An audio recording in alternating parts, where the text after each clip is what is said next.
Thank you. Thank you, everybody. Thank you, Madam Lieutenant Governor. The Speaker, I'll pick up on your remarks to the person who should be given the State of the State based on your reaction, our new Senate Pro Tem. My gosh. What is that? Clearly still in your honeymoon phase. You're going to enjoy it. I'm just saying. By the way, I was looking for some response from some of the folks over here on the right. When the Speaker said this is his last State of the State, I was assuming DeMaio would look up and maybe applaud or something. So hopefully a few of them are shaking their head. They're looking forward to this. The sad thing for you, you're going to have to endure about 45 to 50 minutes of this. And I say endure because we're all in this together, including myself. The reason I've been back here in a few years is, as you know, I have no problem speaking, and perhaps, sometimes a little more long-windedly than people like. But when it comes to the written text, that has never served me well. I did a little children's book a few years back that sort of exposed the truth, the ugly truth about my challenges with reading. I'm not shy or, embarrassed about my 960 SAT score, but I am a little bit about my inability to read the written text. And so it's always been something that I have to work through and I'm confronting. And so I say that with grace. I say that with the humility that's at hand today. And I also say that in the spirit, as I said, of what the Speaker was saying. For some of you, it may have been a little jarring, what he said. For others, it was more than appropriate. It's the stress that many of us are feeling, the stacking of stress in that journey the Lieutenant Governor is talking about over the last 7 years. And I don't think we've given ourselves the kind of grace that we deserve. We never had time to really reflect on everything we've been together. Last time I talked here was 2020. And all of a sudden, everything was virtual. And we came right out of that, and the social unrest, supply chains, inflation, all this stacking of stress. And so I'll try to reflect some of that in my comments today. I'll say things that may be piercing to some of you, but it's not intended to demean, not intended to divide, but I'm speaking from my heart. I'm saying what I think, again, with the grace and humility to know that I am constantly a work in progress. I'm learning on this job, 7+ years in, learning every single day, and proud in closing as I jump into the speech of all of you and all that I've learned from each and every one of you, each and every one of you, regardless of your politics, regardless of your faith, regardless of where you live and who you voted for. I just want to express gratitude to every single person in this chamber, every single person that shaped who we are today and what this state represents, not just today, but tomorrow. But first, I appreciate it.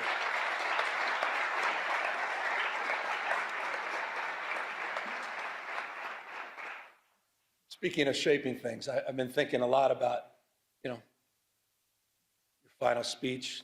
Think about your life. Think about your journey. Think about the things that shaped you. And I'll begin a little bit with that, about having spent nearly my entire life, now almost 6 decades, along the rivers of this remarkable state, from my youthful days on the Upper American River with my dad to my time with my own children downriver, not too far from here. Those rivers that have shaped the story, not only my life, but shaped the story of California, a sense of place, from native people shaped by these rivers to men who extracted riches from their silt. The shout of Eureka, Eureka, when the madness began. Fortunes were made, fortunes were lost, time over and over again. Farmers who worked the soils nourished by those rivers, settlements that turned into towns that turned into thriving American port cities, industries in our state flourished. Through 2 world wars, a Great Depression, and social upheaval, booms and busts, California endured. California thrived. And the rivers they kept flowing. For 175 years, California has been a marvel of invention and reinvention, disaster and recovery, grit and ingenuity. We've found ways to build the future over and over. But today, that spirit is being tested. We face an assault on our values unlike anything I've seen in my lifetime. The federal government, respectfully, it's unrecognizable, protecting the powerful at the expense of the vulnerable. Their credo seems to be about fear, fear of the future, fear of the stranger, fear of change. In Washington, the president believes that might makes right, that the courts are simply speed bumps, not stop signs, that democracy is a nuisance to be circumvented, secret police, businesses being raided, windows smashed, citizens detained, citizens shot, masked men snatching people in broad daylight, people disappearing, using American cities as training grounds for the United States military, purposeful chaos emanating from 1600 Pennsylvania Avenue, shifting the tax burden from the wealthy, from billionaires to small businesses, ranchers, farmers, and the middle class, lining the pockets of the rich, crony capitalism at unimaginable scale, state capitalism, self-dealing, profit-making, not policy-making, rolling back rights of marginalized communities, rewriting history, censoring historical facts. Their politics, some politics of some twisted nostalgia about restoring the dynamics of a bygone era. None of this is normal. And it's important to remember at moments like this, the greatest tragedy is not, as King said, the clamor of bad people, but it's the appalling silence of so many good people.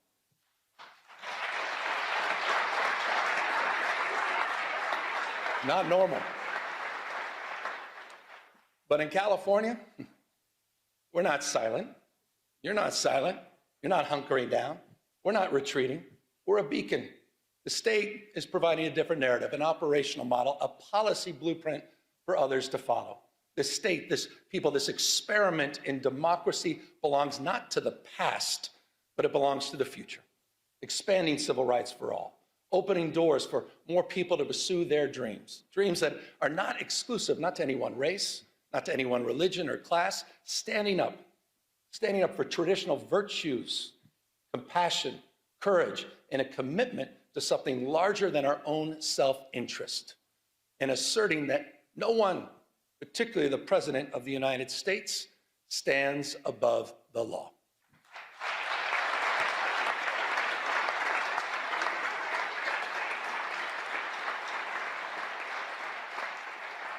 We've gone to court. We've gone to court. We've gone to court to protect our people, pushing back against this executive overreach. 52 lawsuits have been filed, funded by you, by the way, in the special session that all of you led. And as a consequence, point of pride for our Attorney General, as a consequence,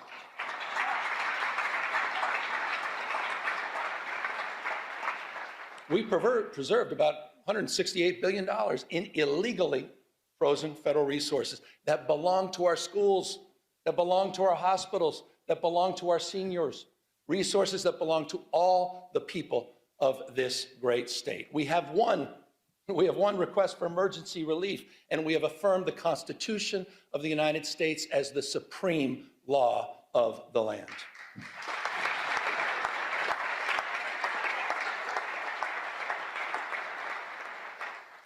I say this with respect, but mindful. But Mr. President, you can't cut off critical food assistance for millions of people. You can't send the military into American cities without justification. And you cannot cruelly and illegally cut off funding for medical research, homeland security, or disaster response. That is wrong. That is wrong. And you have all stood up. You have all stood up. Our Attorney General has stood up. Our Speaker has stood up. Our Pro Tem has stood up. All of you, on behalf of all people in our state. Proud of that. You should be proud of that.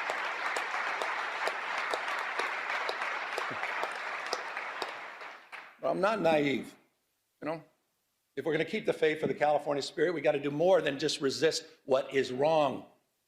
We got to keep building what's right. We're not defined, we all know this, we're not defined by what we're against, we're defined by what we're for: opportunity and dignity and responsibility, the future.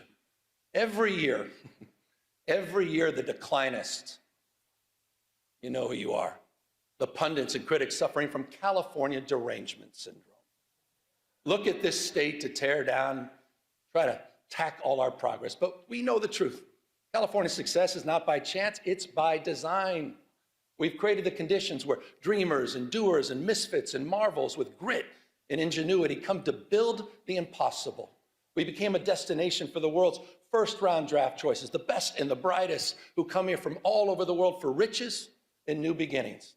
And I'm not just talking about the tech CEOs and the founders in Silicon Valley or the producers and writers in Hollywood. I'm talking about the mechanics in Modesto, the farm workers in Salinas, and the police officers in El Centro. That's what we do, first-round draft choices. No state, simply no state in America that contributes more, none, to the American greatness. No state builds more ladders to success or sees around more corners. The biggest manufacturing economy constructed here. The most productive agricultural economy grown here. 18%.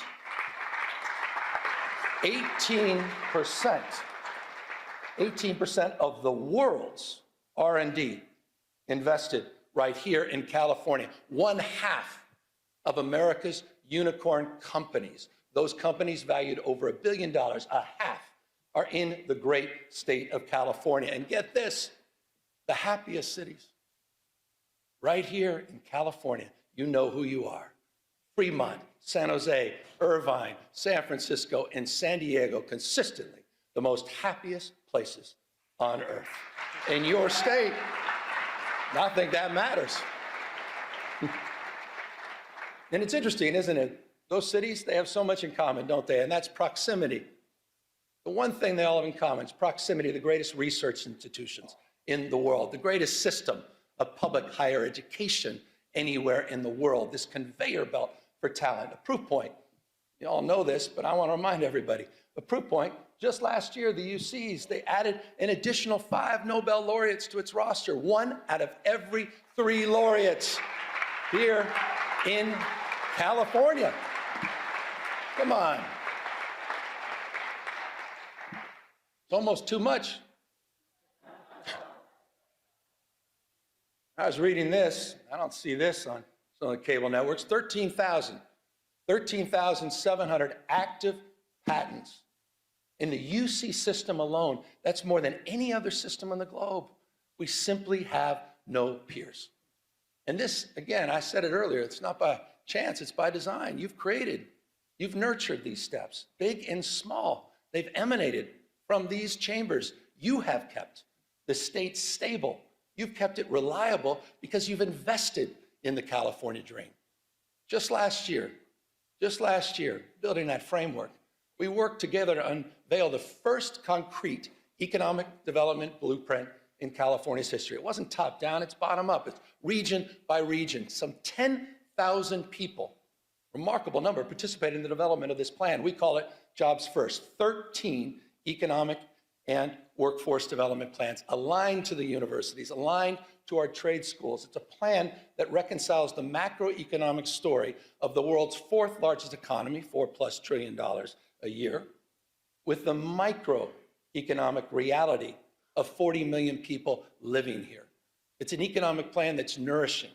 It's an economic plan that's family supporting. For the Central San Joaquin, that means jobs in manufacturing and clean energy, and of course, agriculture.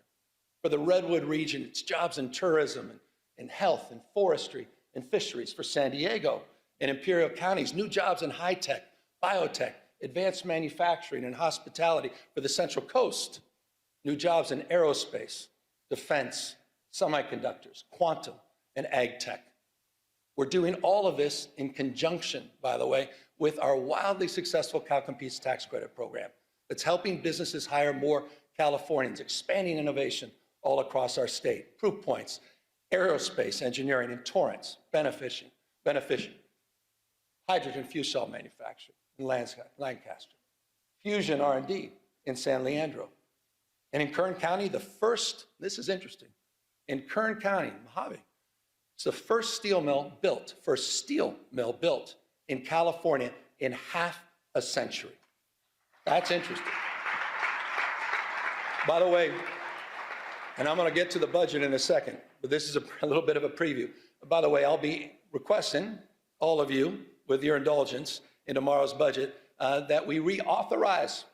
I'll be asking that you reauthorize our tax credit program for an additional 5 years. It is working. You know what else is working? You know what else is working? Speaking of tax credits, ever since that first moving image was taken of a horse, some of you may recall this, a horse named Sally in Palo Alto, to the early silent film studios in Fremont in Los Angeles, Hollywood has been one of California's, well, been perhaps the most California of industries.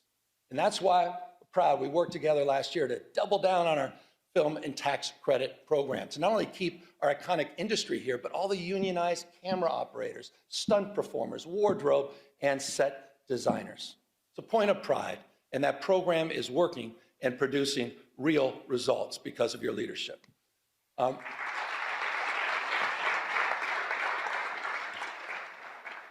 as we support our proud past, we also need to make investments in our economic future. We're defining the next decade and beyond through robotics and fusion and space and quantum and artificial intelligence. And speaking of which, I understand it goes without saying that no technology holds more promise, also and more peril to jobs, our economy, to our way of life than artificial intelligence. Bottom line is the tech genie's out of the bottle. The question is not whether change is happening, it is. The question is, what values will guide us into this new frontier? And that's a question you're answering, that we are answering. Last year, we worked together on landmark legislation to create the nation's first rules for responsible, ethical, and safe use of AI. Regulations that provide guardrails that balance risk and opportunity. This was a consensus effort and a template for the nation where you may have just seen, just recently, New York State adopted our approach, your approach here in California, and made it their own. That's California leadership. We're leading the way in this space. It's how we're shaping the future. And it's a unique combination, isn't it, of conscience and capital, entrepreneurial and innovative spirit that encourages risk-taking but discourages recklessness. Policy that creates predictability, so investors have confidence and innovators have space to dream and do.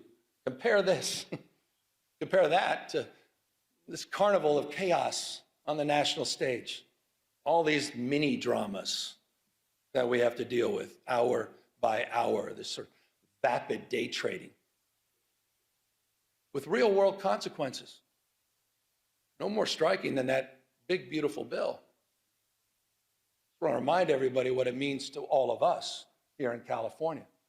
That big, beautiful bill is putting 1.8 million Californians at risk of losing their health insurance.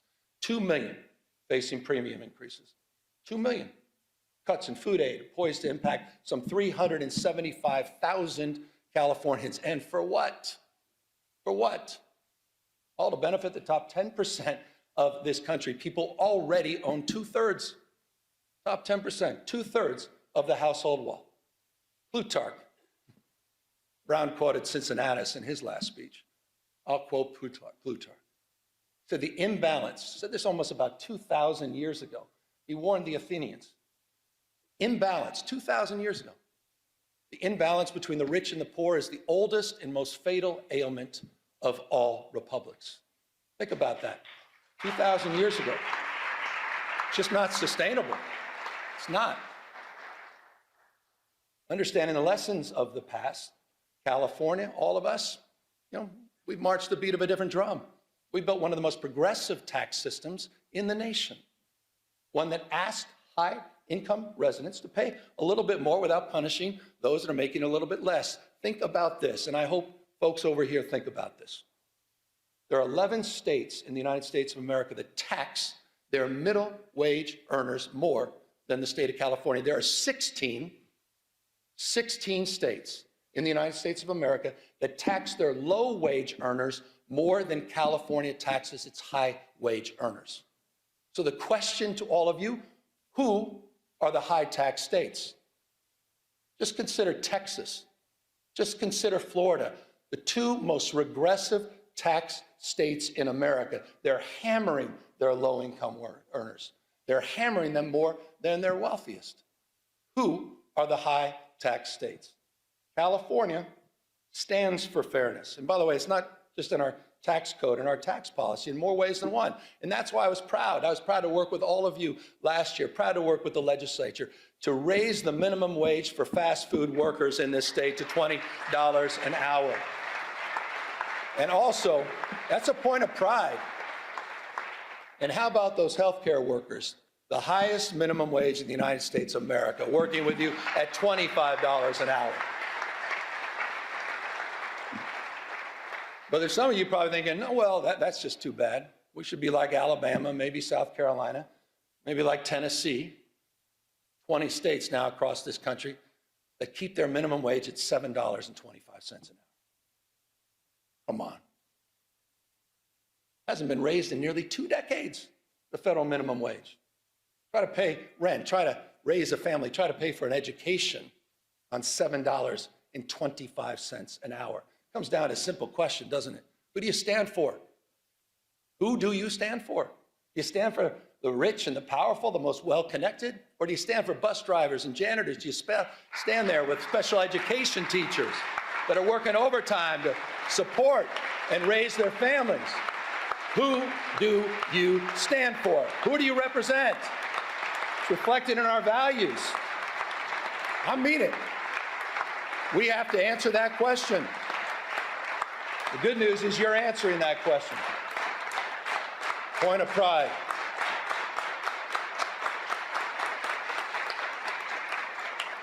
California way.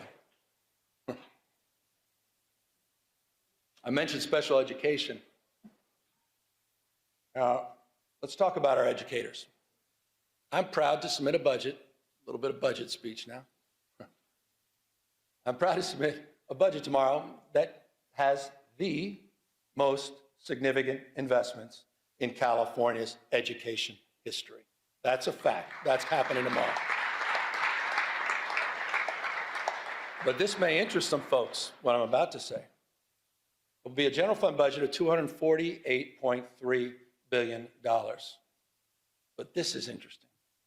You may want to write this down. It includes revenues that are $42.3 billion higher than we forecasted. $42.3 billion higher. Why? Why? Because our economy's growing. Our population's growing.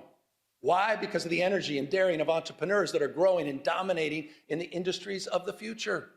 As a result of that $42.3 billion windfall, by the way, did not even include the December numbers, which just came in almost $3 billion above projection. Interesting fact. Mindful, as we should be, of the erratic nature of our state revenue and our long-term structural challenges that we will discuss in detail tomorrow in the budget presentation. We're going to rebuild our reserves, $7.3 billion. We're going to pay down long-term pensions, and those obligations, over $11.8 billion will be met over the next few years, including $3 billion just in next year's budget. Speaking of obligations, I want to broaden this. Some of the work that we've done together, it's the obligation that we have, no greater obligation than to our kids. And back to the issue of education. And that's why tomorrow's budget includes a record-breaking $27,418 per student. We have never had per pupil investment as large as that in our state's history. It's also a budget, we got to celebrate our wins. We forget about these things. It's also a budget that fully funds our brand new grade, TK for All, and maintains our commitment at the same time to reduce class sizes. Fully funded. Also a budget that continues our nation-leading investments. And I'm proud. My wife, thank you for the recognition, Mr. Speaker. My wife But I'm proud, but she hadn't done anything yet, hold on. But I'm proud of her advocacy and your advocacy, making sure we continue to lead the nation in our investment in school meals. Nearly $1 billion, this is amazing, it's nearly $1 billion breakfast, lunch, and snacks each and every year. We're going to take that to the next level. And it's also, this budget's going to advance the nation's most expansive and audacious plans to eliminate ultra-processed foods at the same time from our cafeteria. California is leading in that space. Now, I say we're leading in that space, but you may have seen the space in that morning paper. You may have seen the space on cable networks where Donald Trump just announced a couple days ago that he will illegally be cutting all federal funding for TANF and childcare in, curiously, just 5 blue states in America, including California. Just think about that as a value proposition. I'm glad no one applauded that. How the hell can you applaud that? These are cuts that are going to throw parents right in total disarray, forcing them to choose between going to work or taking care of their children. And it'll also be cuts that put at risk, Madam Pro Tem understands this, the most significant expansions of childcare in the United States of America that are happening right here in California. Here's the number. Our investments support close to 500,000 children. 487,000 children are supported through our healthcare expansions in this state, saving families thousands and thousands of dollars a year. That is a point of pride, and it's a point of privilege to acknowledge the leadership of the Women's Caucus, our new pro tem, and many of you for helping make that happen. It's also a point of contrast with the current administration. Child care is economic development. I'm surprised not everybody's stepping up on that one. Maybe we all don't have families. I'm a dad. I appreciate child care. Look, when we talk about saving families money, let's consider the bold commitment we made just a few years ago as well, and that's to bolster after-school and summer school programs. We bolstered them by providing 9 hours a day of enrichment and 30 days of summer school each year. And I'm proud to say that this budget is going to finish the job to make that pledge universal at every elementary school in the state. We will complete that commitment this year. That's after school for all. We did it. Been promoted for years and years. Look, more hours of enrichment, more literacy coaches, more reading specialists, healthy meals for all, an entire grade for everyone. But we understand it's not just any one of these initiatives on their own, it's also the complete transformation of our campuses through rigorous, relevant, and engaging community schools, one of our most significant achievements over the last few years. I want to remind you, this is important. To date, California's invested $4.1 billion in these life-changing, enriching community schools, supporting over 2,500 campuses throughout the state. And the good news is we're not done. The budget that I will propose tomorrow includes an additional $1 billion to expand thousands of additional high-need community schools in our state. These are working. These investments are working. These investments are paying off. Just this year, this may have gone lost in all the noise, but just this year, we've seen improved academic achievement in every subject area, at every grade level, in every student group, with greater gains of test scores for Black and Latino kids. That happened, and that's happening in California's public educational system. And it's a point of pride, that those gains are particularly pronounced in Los Angeles, the nation's second largest school district. And I just want to say this to the teachers, the classified employees, and to the parents of LA Unified School kids. You should be very proud of your progress you're making, particularly proud of your leader, who's here, the Superintendent of Public Education, Alberto Cavallo, who's here with us today, who's just been doing a remarkable job. Alberto, I appreciate you coming all the way up from Los Angeles. And just so you know, He's only been here a few years. But under his stewardship, the district is outpacing statewide progress. They're exceeding pre-pandemic levels in every category and reaching, get this, the highest levels recorded since the current state assessments were launched a decade ago. Under his leadership, that's happening in the nation's second largest school district. I say this all the time, you're nothing but a mirror of your consistent thoughts. Whatever you focus on, you'll find more of. And I don't think it's such a bad thing that we start focusing on what's right in terms of the investments we made and the return on the investments that we're experiencing. And the superintendent, I assure you, he's the first one to say and acknowledge that we have a lot more work to do. With that, we also have some reforms that I think are long overdue. And I know not everyone may share enthusiasm for these reforms, but I think it's time to modernize the management of our educational system. So the budget I'll be submitting tomorrow proposes that we unify the policy making by the State Board of Education and the Department of Education, which I believe will allow the State Superintendent of Public Instruction to align our educational policies from early childhood through college much more efficiently. I believe that's important and long overdue reform. Speaking of long overdue, I thought we all made the right decision about getting rid of cell phones last year in public schools. I think everybody can agree on that. And if you don't agree, you're not a parent. Every parent understands this. Our kids are increasingly more anxious, more addicted, less free, less happy, because so much of their lives is lived online. So much of their lives have become performative, right? Measured by external validation, likes and followers. We're watching the spiritual health of our young people erode, quite literally, erode in real time.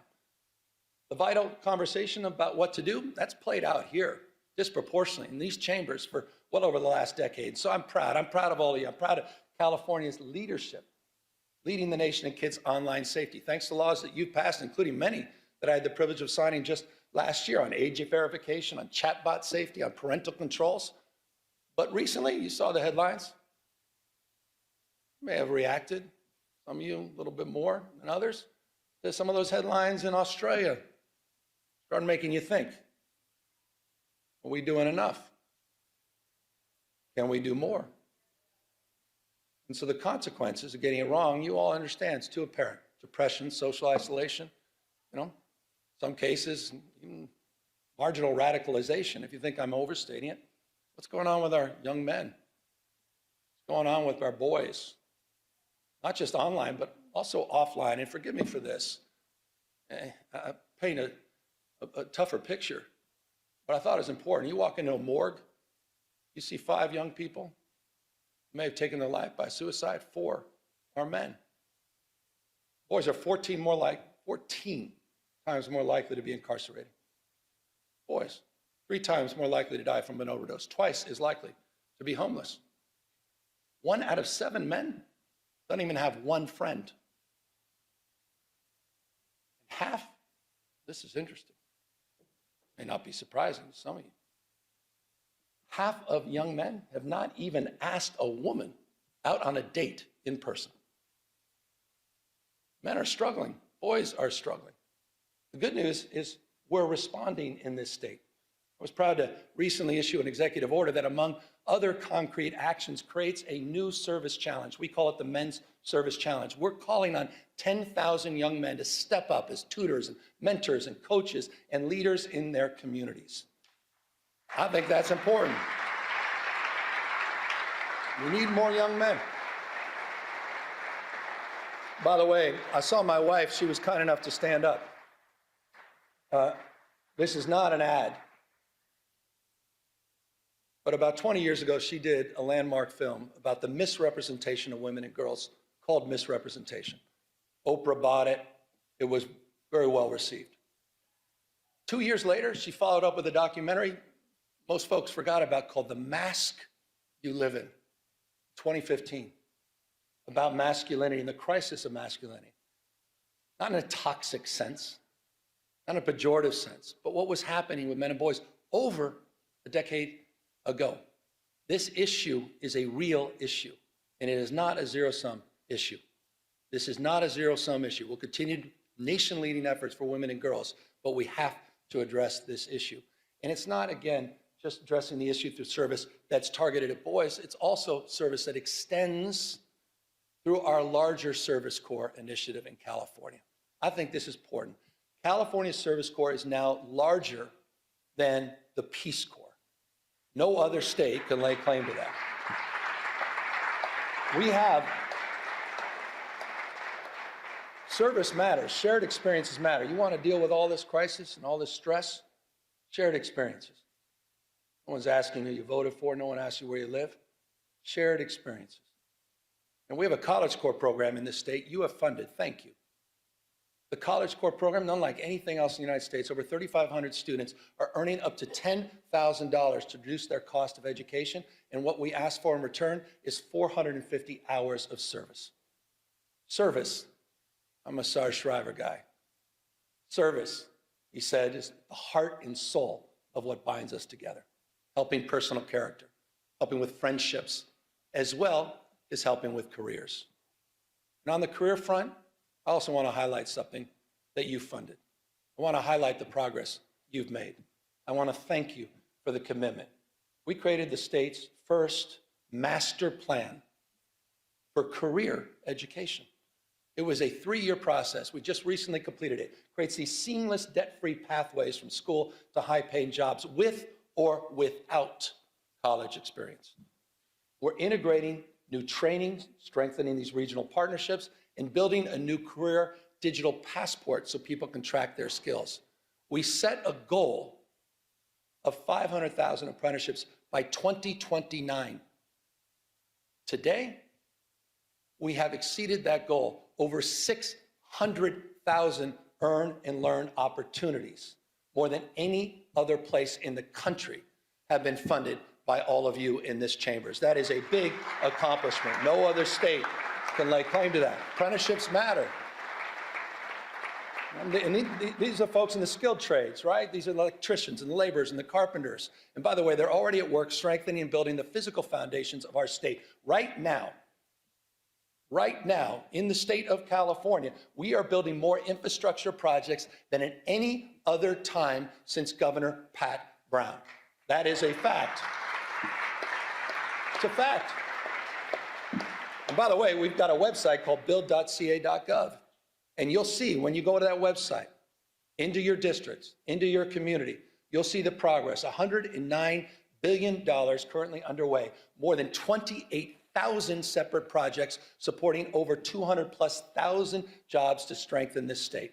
Environmental restoration, energy projects, roads, bridges, water, power, rail, ports, broadband, which we're getting done for rural communities. Sites Reservoir, the first above-ground water storage in half a century, as well as the world's largest battery and solar storage project, 2,300+ megawatts in Fresno County, all moving forward, but also moving forward under California's new fast-track permitting authority that you authorized 2 years ago.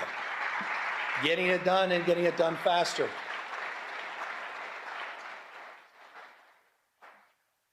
I debated whether or not to include this in my comments, but I thought it's important. My gosh, how about mis and disrepresentation? How about mis and disinformation? Pick up on permitting, fast tracking. You know, we're also laying tracks. Laying tracks, the nation's first high-speed rail system.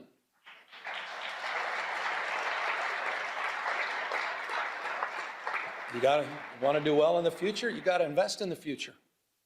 We want a 21st century transportation network. Full environmental clearance is done. We built over 50 major structures. More than 60 miles of guideway have been completed, ready for immediate track lane in the Central Valley. 2,270 parcels and right-of-way have been procured. Full electrification. Ask the folks in the Bay Area, they understand this. Full electrification of 51 miles of tracks for Caltrans, which is allowing people to move more quickly and more efficiently. We're connecting some of the fastest growing places in our state, and I'm proud of this. I'm proud of Fresno. I'm proud of Madera. I'm proud of Bakersfield. Those are communities we shouldn't be talking down to. Those are communities we shouldn't be talking past. This is one of the great economic investments in those regions of our state, and will make commute times shorter and make life more affordable for the people of the Central Valley, and they deserve it.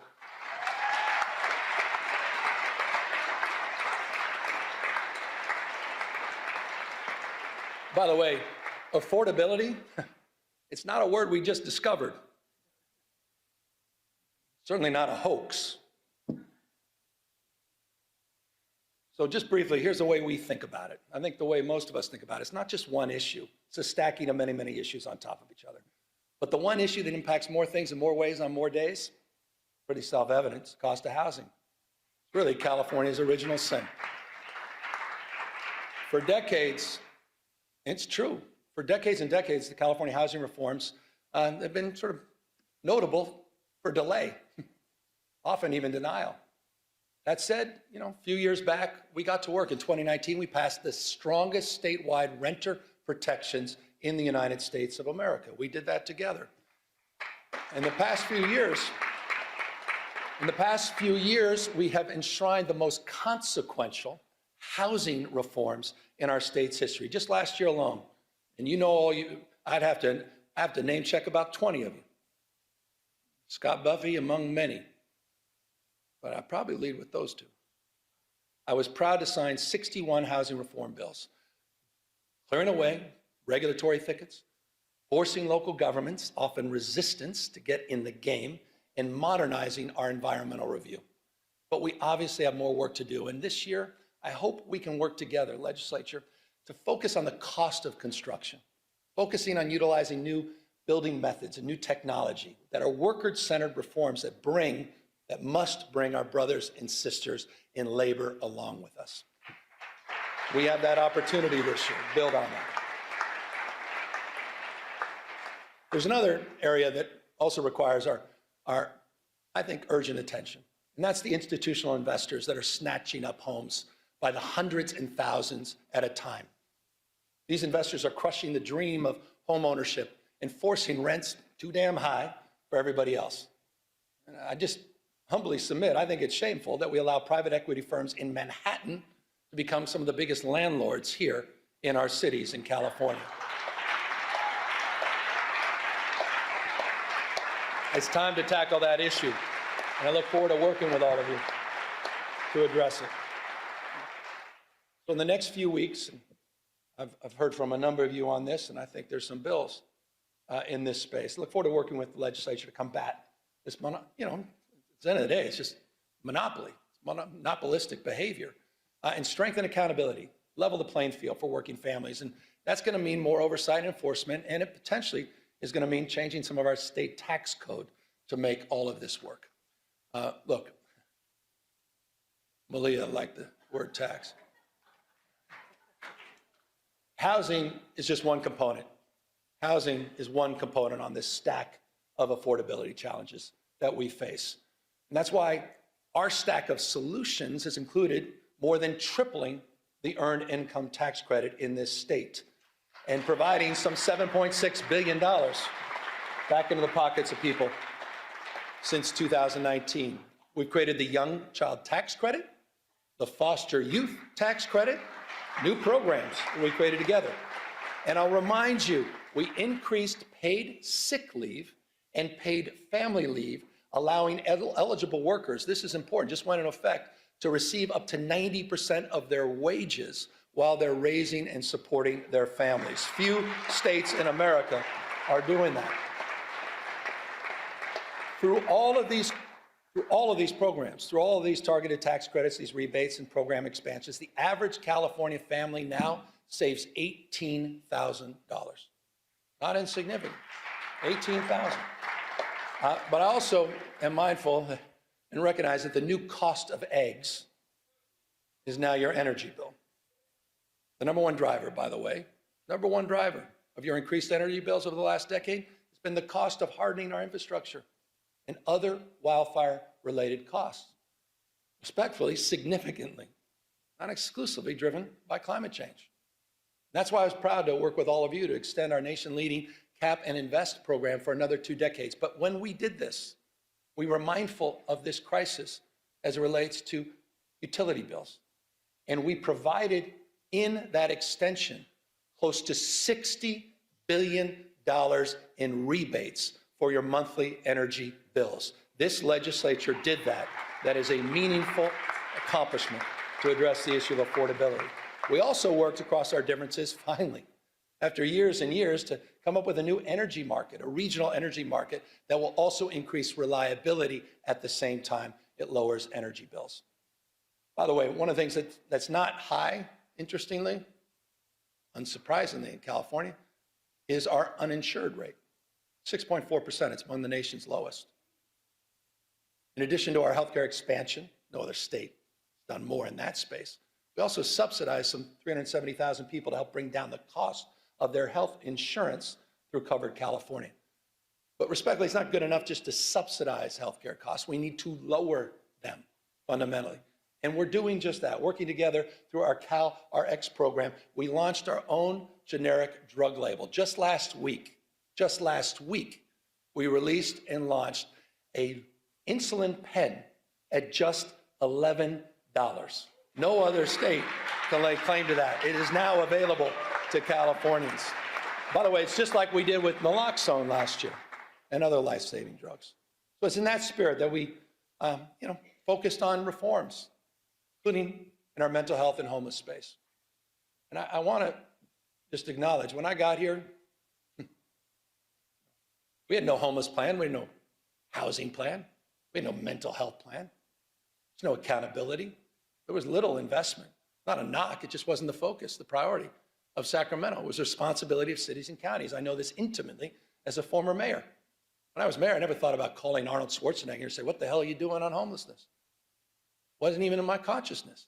It was responsibility exclusively of cities and counties. That has fundamentally changed. We crafted new statewide programs. Just think about this. Don't forget about it. You funded Home Key.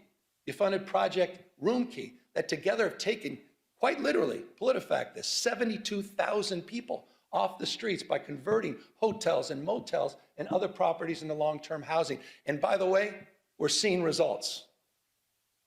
We're seeing results. Early data just compiled.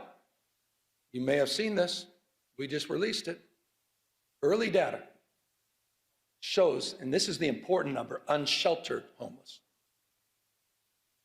that the number of unsheltered homeless in California dropped almost double digits, 9% last year in 2025. It dropped in the state of California. First time in over a decade and a half that we can lay claim to that. LA down 10.3%, Riverside down 19%, Contra Costa County down 34.8%. And I'll remind folks, by the way, you think this is unique to California? Overall homelessness in the state, in the United States of America went up 18.13% last year. California, 2025, unsheltered homeless, 9% reduction. First time in almost 2 decades. So the investments are paying off, and of course, it's not good enough, particularly for those living on the streets, self-medicating with drug and alcohol addictions, those suffering from bipolar disorder, schizophrenia, and paranoia. But because of your leadership and new tools to address this issue, we've modernized California's landmark conservatorship laws for the first time in over half a century. You created Care Court, a new legal framework to connect people with untreated psychosis to court-ordered services and housing, and the California voters, they did their part. They supported Proposition 1 with a passage in 2024, $6.38 billion. Here's a brief update for folks that just think this is all going to go away on its own and we don't have to make investments.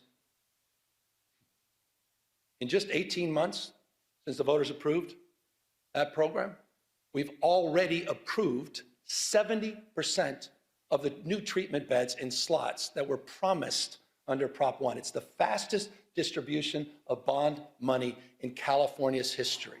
The fastest. 4,000, here's a numeric, 4,236 new locked and unlocked mental health beds, 18,875 new outpatient beds. It's a big deal. And on July 1st, in just a matter of months, this year we'll implement the second phase of Proposition 1 by redirecting $1 billion a year in annual mental health funding for housing and treatment for people living on the streets, providing counties what they've been asking for, $1 billion predictable every year. So I say this with love and respect to the counties. No more excuses. It's time to bring people off the streets and out of encampments and into housing and treatment. No more excuses. You've done your job, members of the legislature. We have. No more. State vision is realized locally. Localism is determinative. Just is, period. That doesn't mean our hands are clean. No one's naive about that. And that's why just since 2021, the state has removed, with your support, some 19,000 encampments. And we've worked with providers all across the state to get over 61,000 people out of those encampments and into services. We're seeing results, making streets safer for everyone, fully recognizing that quality of life is at the core of so much of the frustration people feel about our state. And when it comes to quality of life, when it comes to public safety specifically, let's talk about the facts. For the first time in California's history, you stepped up, did something we've never done in the past. You provided grants to police departments, prosecutors, to combat organized crime, retail theft, and hold criminals accountable. You provided $267 million to 55 local law enforcement agencies. We deployed crime suppression teams. We deployed them in Bakersfield. We deployed them in San Francisco. We deployed them in San Bernardino, in Oakland, and recently, because of the tragedy, the shooting in Stockton, we deployed them there. We're supporting local law enforcement. We're also supporting, with the help of the California Highway Patrol, a force that's been bolstered by the addition of 1,000 new officers. And here are the results. Here are the results. We have seen double-digit decreases in crime overall in the state of California. Property crime. Property crime down, aggravated assault down, car theft down, burglary down, robbery down, violent crime down. California cities are seeing record low homicide rates. Oakland, the lowest homicide rates since 1967. LA, the lowest since 1966. My old town, San Francisco, they're gonna have to update their talking points, aren't they?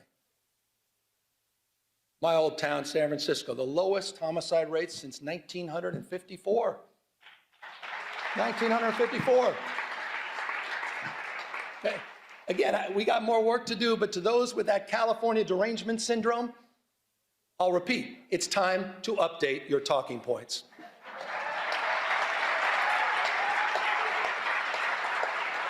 You guys have been working hard at this. No one's walked away from public safety. You guys have been leaning into public safety. We didn't turn a blind eye to this. We invested in it. We did the hard work. We didn't sit by and moralize it. We didn't talk about it. We leaned in. You leaned in. And you're producing real results all throughout the state of California. Proud of that. Look, California remains the most blessed and often cursed place on earth. Profound natural beauty, prosperity, profound natural disasters, testing our spirit, testing our resources. I want to close with two things here. I was down in Belém in Brazil at COP30 recently. It was a climate conference. By the way, the US, nowhere to be found. We were a footnote. The United States was a footnote. China, close to 800 delegates. United States, not one, not even a note taker.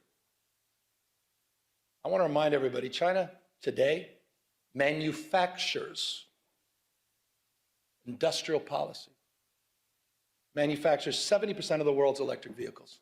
They're flooding the global market with increasingly high quality and inexpensive cars.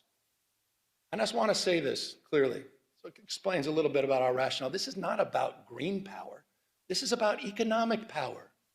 They are dominating the space. They're locking in markets. They're locking in supply chains. They're locking their influence all across the globe. They're cleaning our clock. But in California, we're not bystanders. We've already seen 7 times more clean energy jobs than fossil fuel jobs in the state of California. And last year alone, the 4th largest economy in the world, using 100% clean energy, 4th largest economy in the world was run on 100% clean energy for at least a part of 9 out of 10 days. Think about that. It's unprecedented. Unprecedented. Almost 9 out of 10 days. Today, 2/3 of our energy comes from clean sources. Solar, hydro, comes from wind, and geothermal comes from nuclear power. And just last year, California finally ended its use of any coal-fired power. None. We're in the how business. We're proud to be in the how business, and we understand something that increasingly people are starting to understand, at least people that are open to argument, interested in evidence, that climate risk is financial risk, that climate risk is becoming uninsurable. That's why in California we're making our homes and communities more resilient to heat and fire. That's why we're working with our insurance commissioner. A lot of work to do here. Talk about grace. Working with our insurance commissioner to protect homeowners from unpredictable rate increases and cancellations. We became the first state, you, together, we became the first state in the country to require insurers to lower insurance for home hardening upgrades. That is not the case in any other state.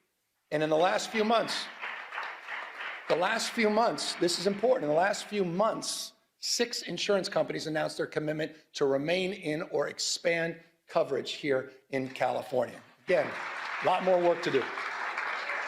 That was important. That was an important milestone. You saw it, Farmers and Mercury and some of the AAA affiliates. Important milestone. We have more work to do.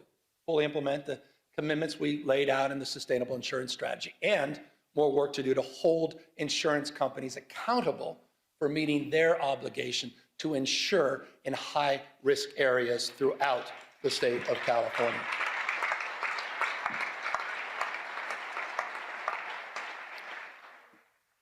I want to end with this. I was down in LA yesterday, got back last night, and those insurance stories, they self-evidently, unsurprisingly, were front and center with those survivors that I met.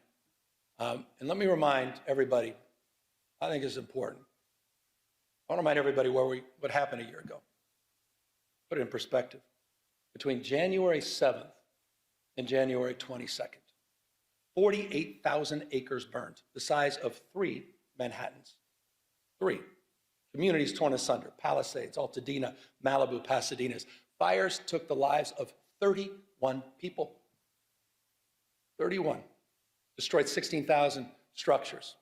On the sober anniversary, it's not only right that we honor the lives lost, but we also honor the lives of some of the remarkable heroes and leaders, the first responders and firefighters that faced unimaginable conditions.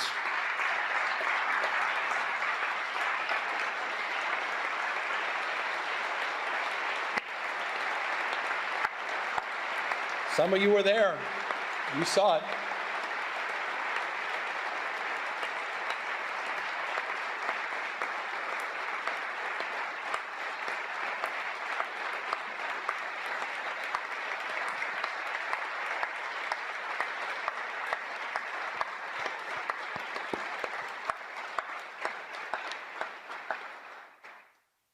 $16,000 at peak, 16,000 personnel working in the arena, the theater of fires, 16 plus large-scale fires. Remarkable. It was a firestorm, I'll remind you, in the middle of winter. Hurricane-force winds attached to a fire. What they did, I don't need to say it, you just demonstrated, was miraculous, it was heroic. They battled these impossible conditions in the wind and in the dark, flying dangerous night missions over the firestorm. CAL FIRE, as you saw a moment ago, is in the audience, but you know who else was up there? And thank you for applauding the community groups and the business owners, and most importantly, can you just stand up? And I'd ask you all to stand up again. The survivors of the Eaton and Palisades fires. Would you all just stand up? And thank you for your courage. Thank you for your resiliency. Thank you for your strength. We haven't forgotten about you. We won't forget about you. You said we had your back, and we mean it. Thank you. Thank you.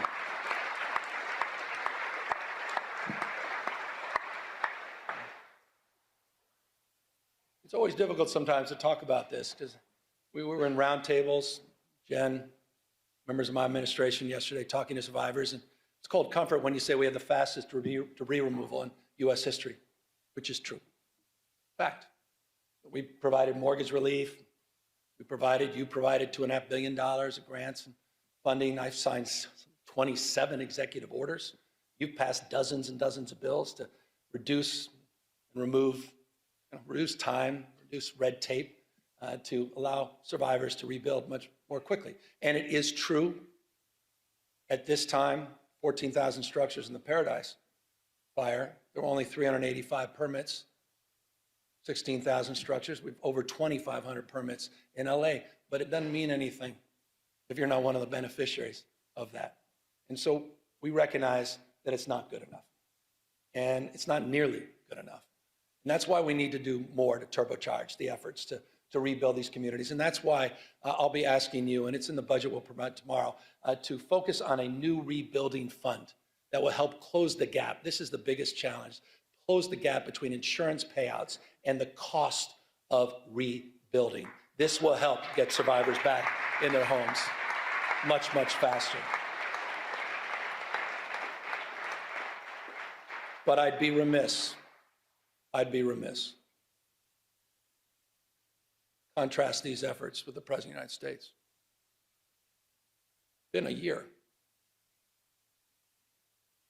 Contrast these efforts to Donald Trump's, his complete failure to act. He's even refusing to send a disaster recovery request to Congress of $33.9 billion.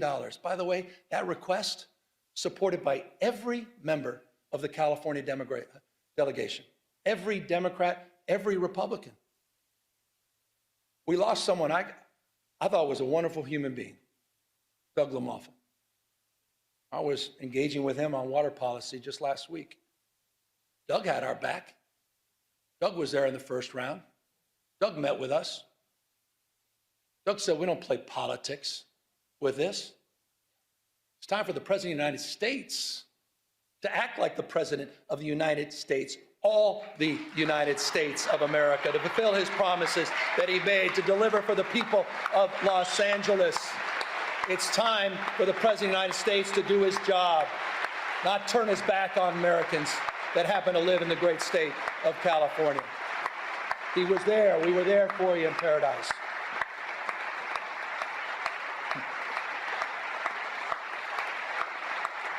The United States of America. The United States of America.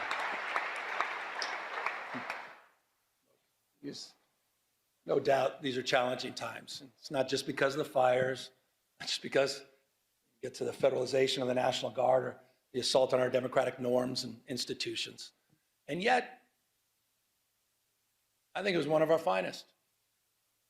Because hardship doesn't merely wound us, it reveals us. The story of California has never been a story of ease. It's a story of effort, strengthened by trial and enlarged by the people who refuse to give up on one another. We built something that is not perfect, not finished, but it's real, always moving forward, like the rivers that define our landscape. Our people themselves are unstoppable. We're home to more Americans than any other state. Culture, food, music, AI, biotech, quantum computing, agriculture, all happens here first. We don't run from change, we drive it. And we're proving that inclusive democracy works. We're proving that expanding human rights works. We're proving that legal immigration works. And we're proving that a progressive tax structure works. California's never been about perfection. We're about persistence, the courage of our convictions, and the strength to embody them. That's the California way. And it lights the path for the rest of the world.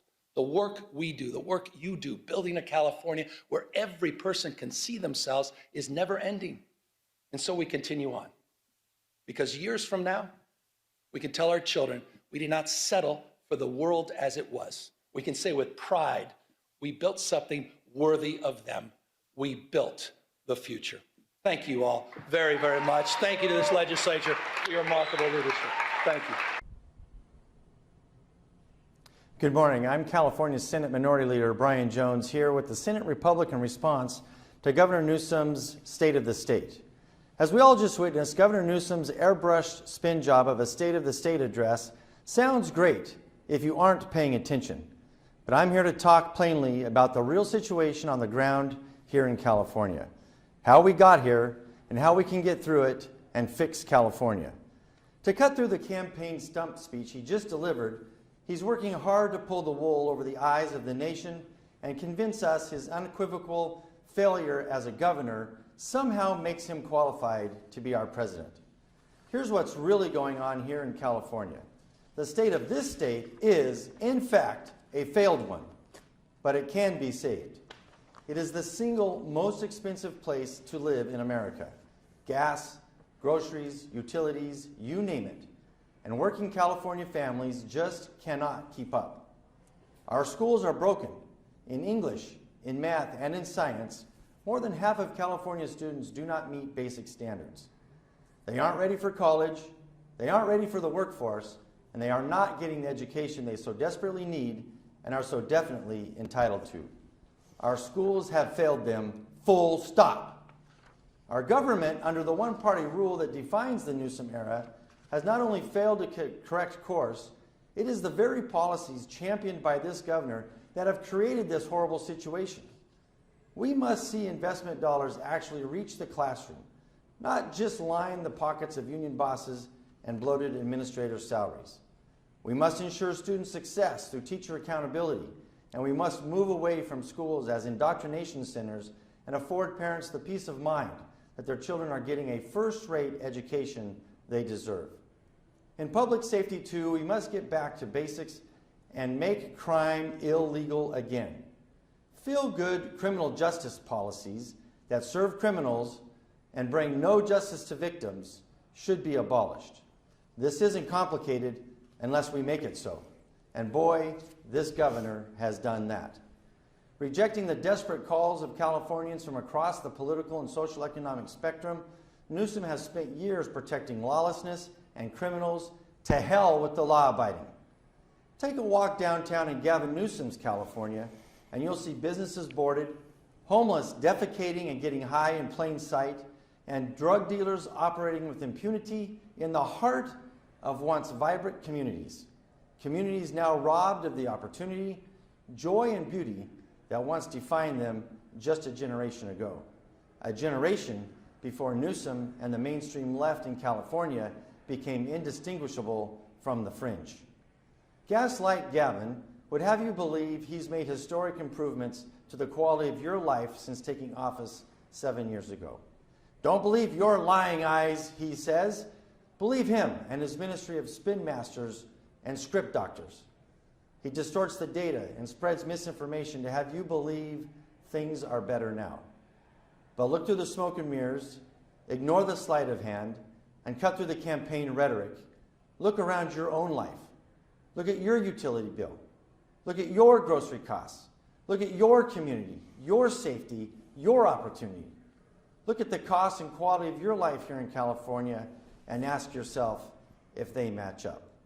If you, like so many working families in our state, think it's time for change, then push back against Governor Newsom and his Democrat friends here in the Capitol. Rise up and demand more than false claims of victory and false promises of progress from a man eyeing the Oval Office, more than the future well-being and prosperity of hardworking Californians.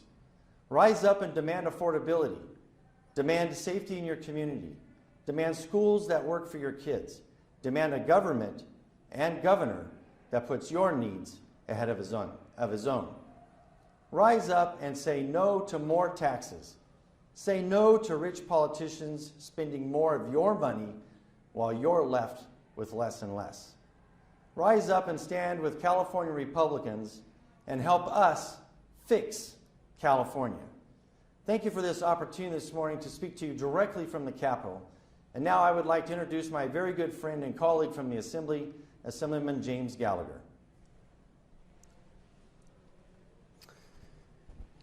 Thank you, Leader Jones. It's a pleasure to be here this morning. I want to start on a little bit different note this afternoon.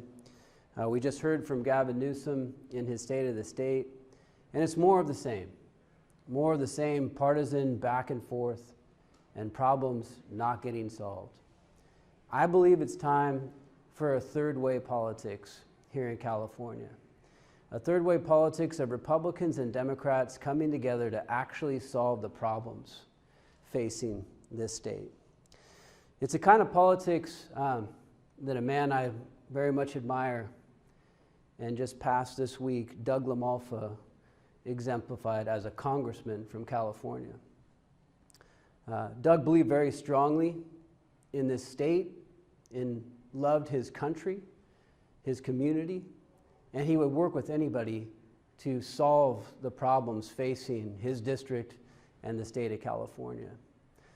He famously would wait till the end of every State of the Union speech to speak to the president, Republican or Democrat, to talk about the problems facing this state, his district, and to have that one opportunity to maybe get that point across and get something done for the people of California.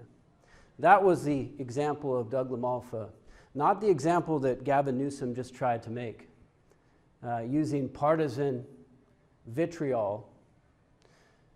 Doug LaMalfa believed that the president had our back, and he was willing to work with the governor and across party lines to make sure that we accomplish things for the North State and for the people of California.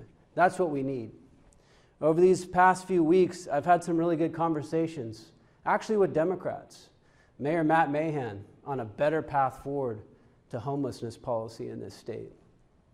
I've had conversations with Maggie Krell, my colleague in the Assembly, on a better way on public safety in this state. I've had conversations and worked with Jesse Gabriel in the Assembly on nutrition and better food for our children. I've talked to even the governor's top lieutenant of Cal Volunteers, Josh Friday, on how we empower young men in this state. Those are all things that we should be talking about and working on, not continued partisan back and forth. We can agree, and I'll say, the governor, I can agree with him on phones, on nutrition, on better controls on AI, on Sites Reservoir, and investments in infrastructure. And I agree with him that we need to do more about institutional investors who are buying up our housing in this state and making that a problem. But first, we need to recognize that mostly our policy has been on the wrong track, and that over the 8 years of Gavin Newsom, we've mostly stayed in entrenched policies that have made Californians' lives worse. We have to reform and change those policies if we truly want to see something better. The common theme, of course, is affordability, which he has done nothing to address in his 8 years. No cost in California has gone down. They have only gone up. California families are paying more and getting less. And no matter how much the governor polishes his speech, affordability remains the real issue facing California. Most of the stats that Gavin likes to constantly cite are meaningless to Californians who are barely staying afloat. After 7 years in office, the only question that really matters is this: are we really building what's right? Are you better off than you were 7 years ago? And of course, the answer for California families is no, because we've stayed in these entrenched policies. He mentioned the healthcare minimum wage, without mentioning that that is what has our hospitals on the brink of closure right now, ending healthcare opportunities in many of our areas. He mentioned the fast food increase, wage increase, without mentioning the 18,000 jobs that we have now lost in our fast food industry. For all the talk about wealth inequality, he oversees, as governor of the state, with the largest gap between rich and poor in the nation. So maybe your policies aren't working, Governor, and maybe it's time to start admitting it.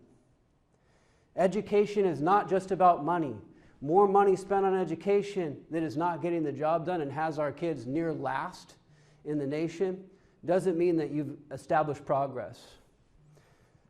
Childcare, I agree. It's a major issue. We need to make sure that our people in the state can afford childcare, can get access to childcare. Because after all, most of us don't have a nanny like the governor and his wife do. And so what we are saying is it's important that those monies actually get to the people who need it and not wasted through fraudulent actors who are taking advantage of our system. You can't talk about childcare and making sure that the money's getting there without talking about the real fraud and abuse that is going on right here in California. And we've seen it in many sectors. EDD, cell phones that were bought and wasted, a 911 system that still hasn't been brought up to date after millions and millions of dollars spent. These are all things that Gavin refuses to recognize and he refuses to govern. That is our issue. We are more than willing to continue to work across the aisle with Democrats on policies that actually work. 8 years ago, he said it was time to put the brakes on high-speed rail. Now today, he wants to put it on the fast track. Despite billions of audits that have shown that this project is not affordable and is ballooned beyond all costs and forecasts. He says the Central Valley wants it. I can guarantee you they do not. And they have been actually very, very vocal about the fact that they do not want this project. But nonetheless, he persists in giving it to them. Because after all, localism is determinative. Unless you don't agree with his homeless policies and you think that people should get clean and sober before they get into housing. Climate policy is a financial risk in this state. We agree there should be a good climate policy that reduces emissions in this state. But all that Gavin Newsom's climate policy has done is increase your electricity bills, increase your gas prices, far beyond measure, and the cost of pretty much everything else. And meanwhile, we've had devastating wildfires because we've failed to make the investments that we should have been making in wildfire management that have put millions of metric tons of carbon in the atmosphere. That is a failure. It is a policy that has not worked. We must change course and reform. Housing, we've made some progress, but there's more to be done on that front. And certainly, even with the policies passed, we have still not seen housing prices go down.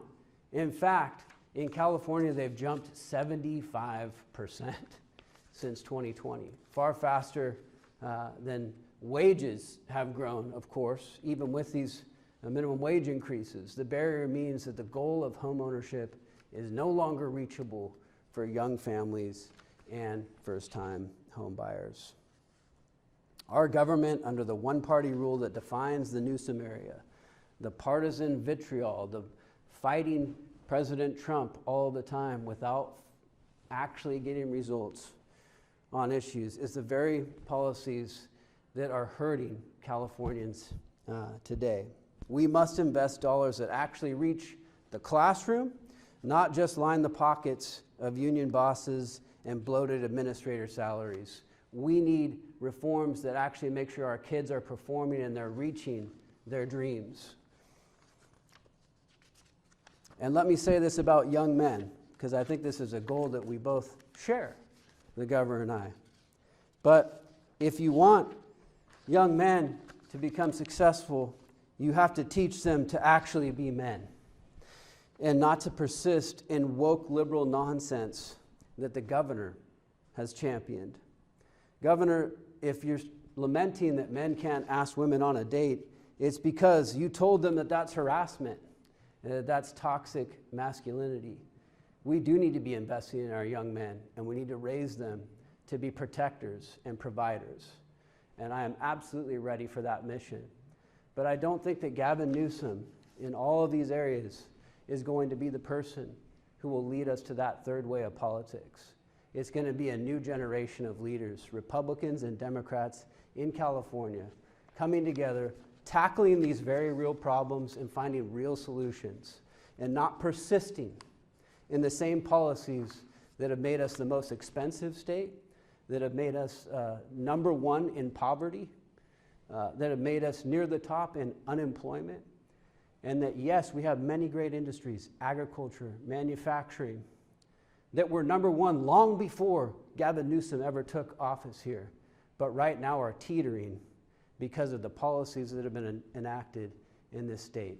We can and we will do better, but only if we change course and we begin a new third way of politics here in California. I welcome that opportunity and will be working with people from all walks of life here in California to make it so. Thank you.